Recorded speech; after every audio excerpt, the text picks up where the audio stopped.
Hey, Tuf, Pete Werner seems to be really coming on. I know a lot of you guys are playing well. Let's talk about Pete a little bit. What does he bring to the table? What do you see out of Pete when he's out there? Yeah, you know, Pete's awesome. He does everything you ask of him. You know, he's always in there studying, putting in the extra work, and it shows. And I think that goes for the whole group. You got a lot of guys that work hard and compete every day, and I think it's starting to pay off.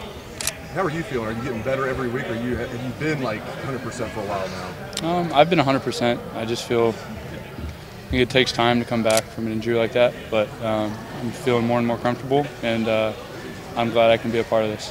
Tuf, Urban City, you guys have got to get the defense straightened out, especially from a big play standpoint, et cetera. I know y'all heard it for a couple weeks now.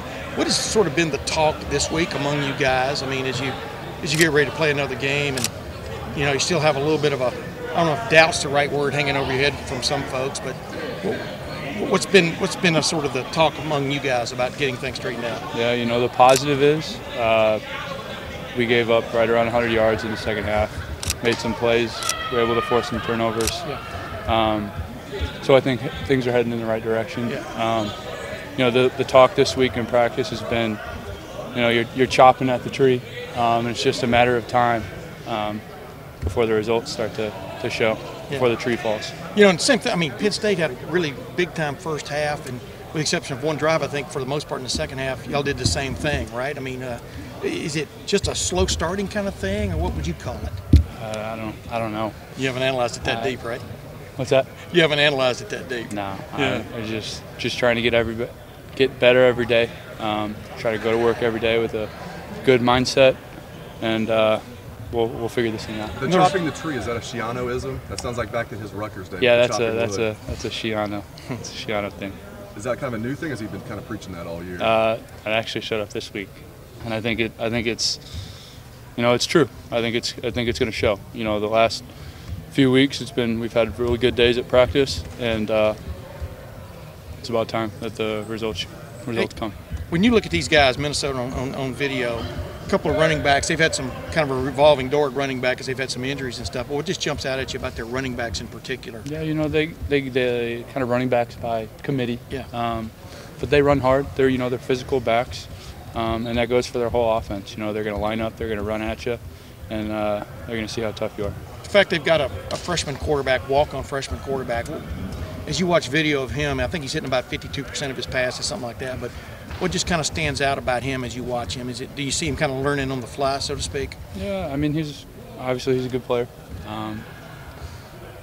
You know, they have, as far as their offense goes, big RPO, big RPO team. So it'll be a good test for us. I asked you about Pete earlier. How about Malik Harrison on the other side of you? What do you see out of him when he's out there? It's kind of, what does he bring to the table? Yeah, you know, he's a talented guy. You know, 6'4". We always mess with him. We always call him 260. I don't know if he's that heavy, but you know, obviously a great athlete and a really good player, and it helps a lot. You know, having a guy like that on your defense. Tuf, what dictates when the linebackers are playing with a little more depth and playing up on the line? I know when you're up on the line, you're not always blitzing, but it seems like a lot of the times you guys are up there pretty good, looking almost like a defensive lineman, and then in the second half it seemed like you were playing with a little more depth behind the line. Just what dictates when you line up that way? Just part of the game plan. It's could be in some of our calls. Just depends week to week. So we'll see. Is there anything to the idea that if you are back a little bit, you can dissect things a little easier, have a little more time to react? Yeah, I don't know. The good thing about it is when you're up there, it takes some pressure off your defensive line, and they're able to, you know, free up. They don't have the double teams on them, so you know you're freeing them up to make some plays. Is that a fun way to play defense for you guys, linebackers? I mean, jumping up in there and looks almost like a pro approach sometimes from an aggressive standpoint. Yeah, I mean it's real aggressive, and that's our style, and I think that fits us well. Yeah.